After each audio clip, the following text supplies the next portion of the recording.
Guys, in today's video, I am going to talk about analysis of Tata Motors. The reason why I have selected this company from the past 1 week, I am doing research on Tata Motors. So let's get into the topic. Welcome to company review session on Tata Motors. Company profile. It's a type of public company founded in the year 1945 by J.R.D. Tata. Headquarters are located in Mumbai. Area service has worldwide branches. And number of employees 82,797. And key people are chairman is Natarajan Chandrasekharan. CEO and MD is Govinda Bhatsik. Its products include passenger cars, trucks, and military vehicles. It is the world's 18th largest motor vehicle manufacturing company and fourth largest truck manufacturer and second largest bus manufacturer. These are the competitors of Tata Motors. Just you can have a glance: Mahindra, Eicher, Toyota, Ashok Leyland, Hyundai. Mission and vision. When we talk about mission, we innovate mobility solutions with passion to enhance quality of life. And vision, as a high-performance organization, we are by financial year 2019 the preferred choice for the customers in delivering excellence, efficiency, and value in the design and engineering solutions, achieving sustainable financial performance, delivering exciting innovations. These are the products of Tata Motors.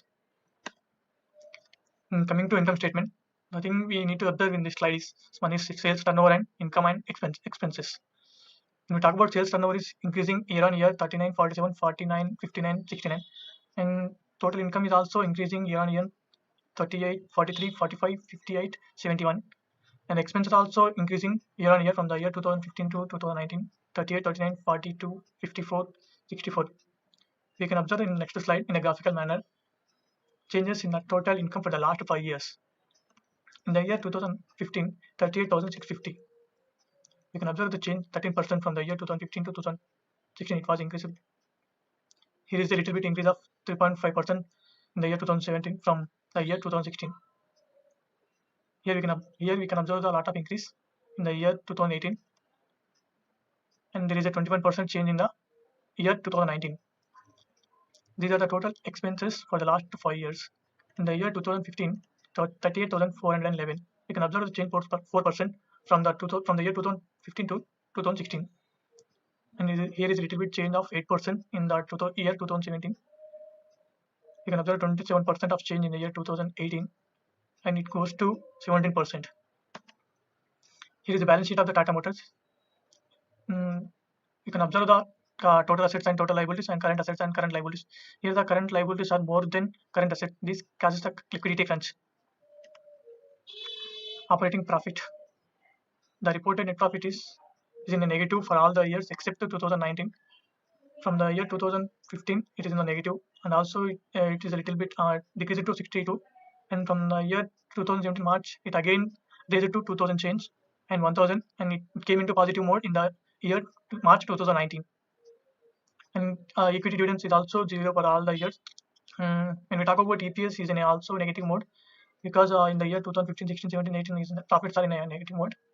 We can observe the earning per share in the 2019. It is 5 rupees because company had raised its profits. Here is the shareholder pattern of Tata Motors. Promoters holds 34%, institutions holds 12%, and government holds 0.08. Individuals 12%, foreign investment 27.62, and others are 17%. Here is the big acquisition of Tata Motors, Jaguar and Land Rover in the year 2008. Here I am going to talk curious case of Jaguar and Land Rover in the year 2008, which was acquired by the Tatas. There was an amazing incident which I came across to know when I am doing research on Tata Motors. Actually, they were in talks with Ford, who were unable to run their passenger vehicle business in a successful manner. If at that time Ford said that if you don't know how to run a particular segment of business, then why are you doing it? That was a big humiliation which was faced by the Tata. This has happened in the year 1990s, and in the year 2008, it was Ford who were not able to run their business successfully, and they are forced to sell their business to is none other than Tatas. It is a pride moment for Tatas for acquiring the Jaguar and Land Rover in the year 2008. Here you can observe the debt equity ratio, PE ratio, and working capital ratio. Debt equity ratio is 1.42 in the year 2015, and it decreased to 0.7, and little bit change in the year 2017, and it increased in the year 2020, 1.45. And when we talk about PE ratio is price per earning ratio. It means how much we are earning per one share. When we talk about price of the Tata Motors is 140 around, and we can assume that PE ratio is 10%. Means to earn 10 rupees, we are investing in one share of 40 rupees. you can observe the chart of PE ratio. It is all zeros only up to 2008. It raised it to 2009. Why? Because it company raised its profits in the year 2019. And working capital is also in a negative mode for all the years. Why? Because company has more liabilities, more current liabilities when compared to current assets. These are the SWOT analysis of Tata Motors. Strengths are Tata Motors employees productivity is higher, and Tata Motors produce low price car with low fuel consumption. This is the main strength of the Tata Motors. And when we talk about weaknesses of Tata Motors, return on investment on Tata Motors share is very low. Safety standards are not maintained.